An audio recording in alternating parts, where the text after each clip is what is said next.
Salam yoldaşlar, hər vaxtınız xeyir olsun. Bu sual tipi iyul, avqust, sentyabr, bax bu ərəfələrdə tələbələrə, hətta oktyabr, bu ərəfələrdə tələbələrə imtahanlarda düşmüş bir sualdır. Kifayət qədər maraq doğurmuş bir sualdır. Və bu sualın həlli əslində çox çətin deyil. Biraz diqqətlə mənimsəsəz videonu, siz də imtahana düşəndə rahatlıqla yazacaqsınız. Deyir, ilin aylarının birində 5 şənbə var, 5 bazar. Normalda həftə 7 gün deyil, 4 həftə olanda 28 gün edir. Və hər bir gündən ayda 4 dənə olur. 4 şənbə, 4 bazar, yəni o 28 günün içində. Amma 29-cu, 30-cu günlərə də deməli şənbə bazar düşür ki, şənbə bazarın sayı artıq. Bax, deyək ki, ayın biri şənbə, ikisi bazardırsa, üstdən 7 gün gəlirəm, bax, 8-i, 15-i, 22-si və 29-u şənbədir. Bunlar hamısı şənbədir. 9-u, 16-sı, 23-ü və 30-u da bazardır.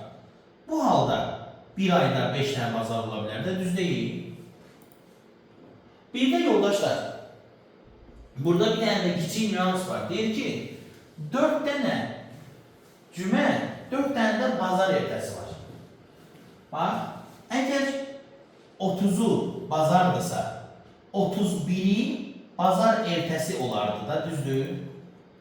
Onda 24'ü də, 17'si də, 10'u da və 3'ü də bazar ertəsi olardı.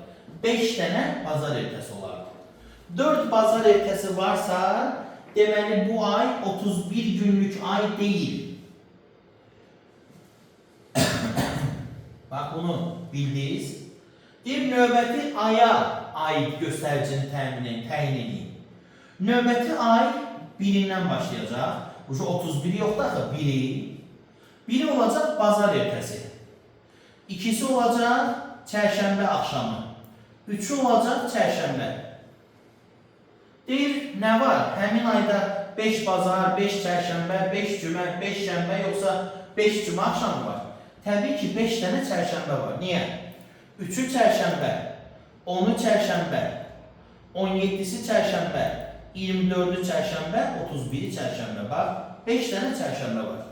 Deyirsiniz ki, ay müəllim, sən hardan bilirsən ki, bu hansı aydır? Ondan sonra gələn ayda 31 gün olduğunu bildin. Bütün 30 günlük ayların sonrasında 31 günlük ay gəlir. Bu dəyişilməz bir faktdır. Yeganə 2 aydır ki, iyul 31, dalıyca avqust 31 gəlir. Həmişə 1.30 olur, 1.31. Mart, məsələn yanvara baxın. 31, fevral 28. Sonra mart 31, aprel 30, may 31, iyul 30, iyul 31, avqust 31, sentyabr 30, oktyabr 31, noyabr 30, dekabr 31. Noyabrdan sonra dekabr 31, nə bilim, sentyabrdan sonra oktyabr 31, tutaq ki, atıram, 4-cü ay, apreldən sonra may 31, yəni həmişə 30-dan sonra 31 gəlir. Bax, belə bir formada bu sualları da çox rahat əldə edə bilərsiniz. Kursumuzda sınaq təşkil etmişik və 6 noyabr imtahanına gedənlər üçün onlayn platforma, yaşadığınız yerdən asılı olmayaraq sınavımıza qoşula bilərsiniz və gündəmə ən uyğun sualları sınavda görə bilərsiniz. Sınavımızın sualı idi. Diqqətiniz üçün minnətdarım.